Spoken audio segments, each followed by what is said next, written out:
Bismillahirrahmanirrahim. Assalamualaikum warahmatullahi wabarakatuh.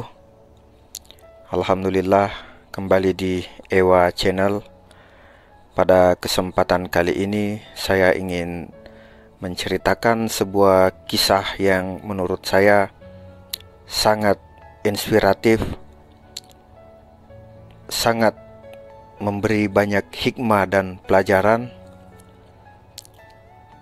di mana pada kisah ini bercerita tentang inti dari pahala adalah keikhlasannya, bukan dari banyaknya, tapi dari keikhlasannya, dan termasuk dari bagaimana kita melihat momentum saat dimana seseorang benar-benar sangat membutuhkan sesuatu.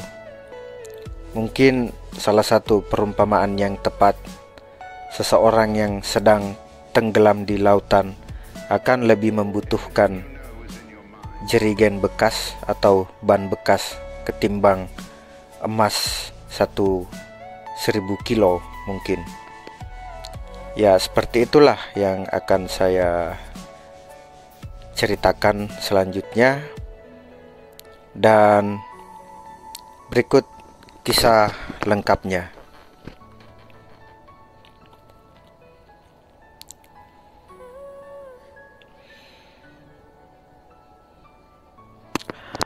Ahmad bin Miskin, seorang ulama abad ke-3 Hijriah dari kota Basrah, Irak, pernah bercerita, "Aku pernah diuji dengan kemiskinan pada tahun 2900 Hijriah.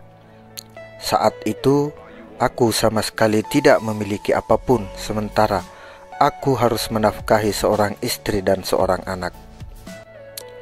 Lilitan hebat, rasa lapar terbiasa mengiringi hari-hari kami. Maka, aku bertekad untuk menjual rumah dan pindah ke tempat lain. Aku pun berjalan mencari seorang yang bersedia membeli rumahku. Bertemulah aku dengan sahabat Abu Nasr dan kuceritakan kondisiku. Lantas dia malah memberiku 2 lembar roti isi manisan dan berkata, 'Berikan makanan ini kepada keluargamu.' Di tengah perjalanan pulang, aku berpapasan dengan seorang wanita fakir bersama anaknya.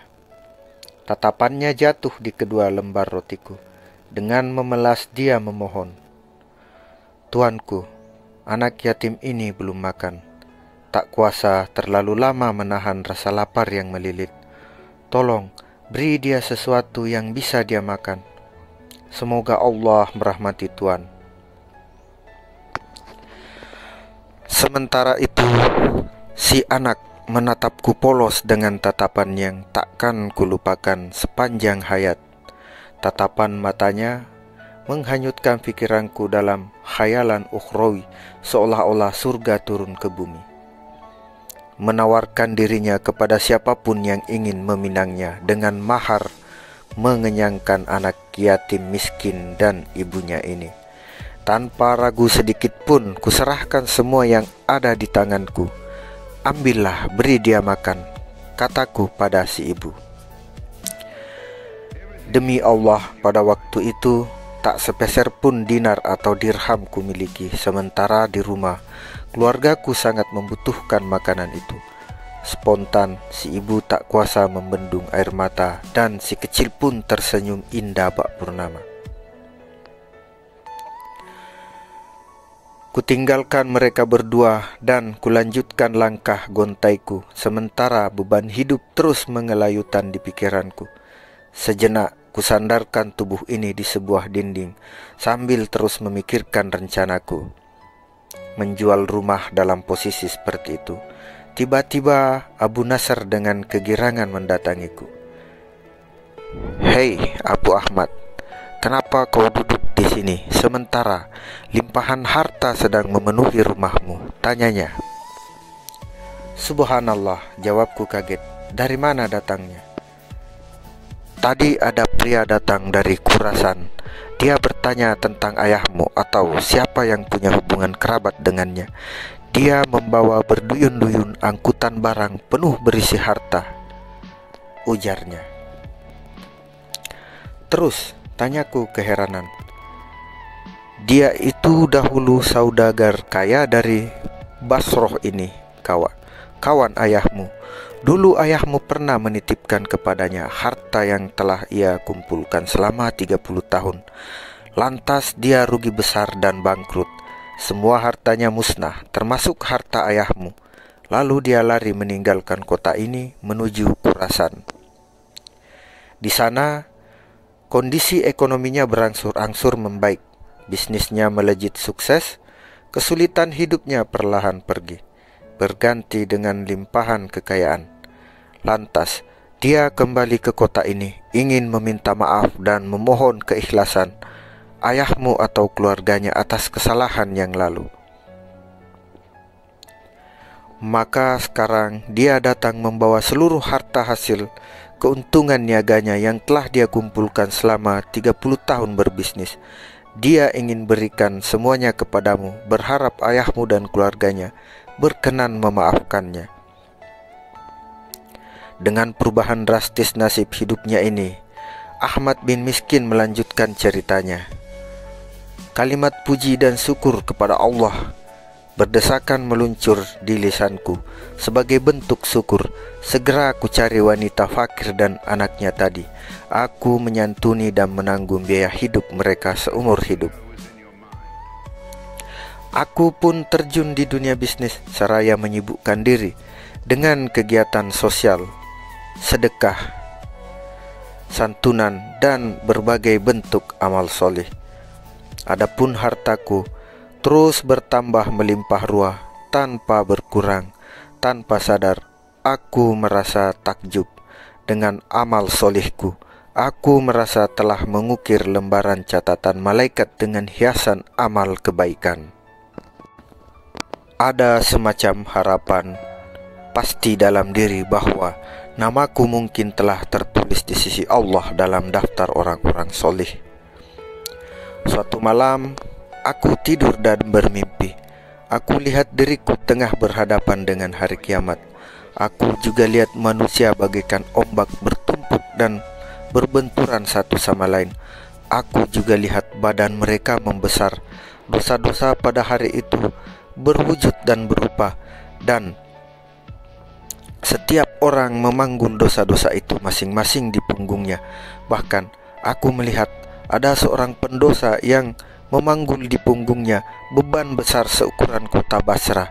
Isinya hanyalah dosa-dosa dan hal-hal yang menghinakan. Kemudian timbangan amal pun ditegakkan dan tiba-tiba giliranku untuk perhitungan amal. Seluruh amal burukku ditaruh di salah satu sisi timbangan, sedangkan amal baikku di sisi timbangan yang lain. Ternyata amal burukku jauh lebih berat daripada amal baikku. Tapi ternyata perhitungan belum selesai. Mereka mulai menaruh satu persatu berbagai jenis amal baik yang pernah kulakukan. Namun alangkah ruginya aku. Ternyata di balik semua amal itu terdapat nafsu tersembunyi. Nafsu tersembunyi itu adalah riya. Ingin dipuji, merasa bangga dengan amal solih. Semua itu membuat amalku tak berharga. Lebih buruk lagi, ternyata tidak ada satupun amalku yang lepas dari nafsu-nafsu itu. Aku putus asa. Aku yakin aku akan binasa. Aku tidak punya alasan lagi untuk selamat dari siksa neraka. Tiba-tiba aku mendengar suara. Masihkah orang ini punya amal baik? Masih, jawab suara lain. Masih tersisa ini. Aku pun penasaran, amal baik apa gerangan yang masih tersisa? Aku berusaha melihatnya. Ternyata itu hanyalah 2 lembar roti isi manisan yang pernah kusedekahkan kepada wanita fakir dan anaknya. Habis sudah harapanku. Sekarang aku benar-benar yakin akan binasa sejadi-jadinya. Bagaimana mungkin 2 lembar roti ini menyelamatkanku, sedangkan dulu aku pernah bersedekah 100 dinar. Sekali sedekah 100 dinar 425 gram emas, atau dengan konversi sekarang sekitar 250 juta rupiah. Dan itu tidak berguna sedikit pun. Aku merasa benar-benar tertipu habis-habisan. Segera 2 lembar roti itu ditaruh di timbanganku. Tak kusangka ternyata timbangan kebaikanku bergerak turun sedikit demi sedikit, dan terus bergerak turun sampai lebih berat sedikit dibandingkan timbangan kejelekanku. Tak sampai di situ, ternyata masih ada lagi amal baikku, yaitu berupa air mata wanita fakir itu yang mengalir saat aku berikan sedekah. Air mata tak terbendung yang mengalir kala terenyuh akan kebaikanku. Aku yang kala itu lebih mementingkan dia dan anaknya dibanding keluargaku, sungguh tak terbayang. Saat air mata itu ditaruh, ternyata timbangan baikku semakin turun dan terus memberat, hingga akhirnya aku mendengar suara berkata, "Orang ini selamat dari siksa neraka." Masih adakah terselip dalam hati kita nafsu ingin dilihat hebat oleh orang lain pada ibadah dan amal kita? Jangan pernah bersandar pada amal yang telah kau lakukan, sebab dari ketertipuan ini adalah sikap bersandar kepada amal secara berlebih. Ini akan melahirkan kepuasan, kebanggaan, ria dan akhlak buruk kepada Allah. Orang yang melakukan amal ibadah tidak akan pernah tahu apakah amalnya diterima atau tidak. Mereka tidak tahu betapa besar dosa dan maksiatnya. Juga mereka tidak tahu apakah amalnya bernilai keikhlasan atau tidak. Sesungguhnya Allah tidak membutuhkan amal ibadah hamba-hambanya. Dia maha kaya, tidak butuh kepada makhluknya. Wallahu ta'ala a'lam. Teruslah mengerjakan amal soleh sebanyak-banyaknya, tapi jangan merasa diri paling soleh, sebab amal belum cukup mengantarkan kita ke surga tanpa rahmat dan kasih sayang dari Allah Subhanahu wa ta'ala. Barakallahu fikum. Astaghfirullahalazim. Ampunilah kami ya Allah jika hati kami masih ada rasa bangga diri terhadap amal-amal kami. Amin ya rabbal alamin.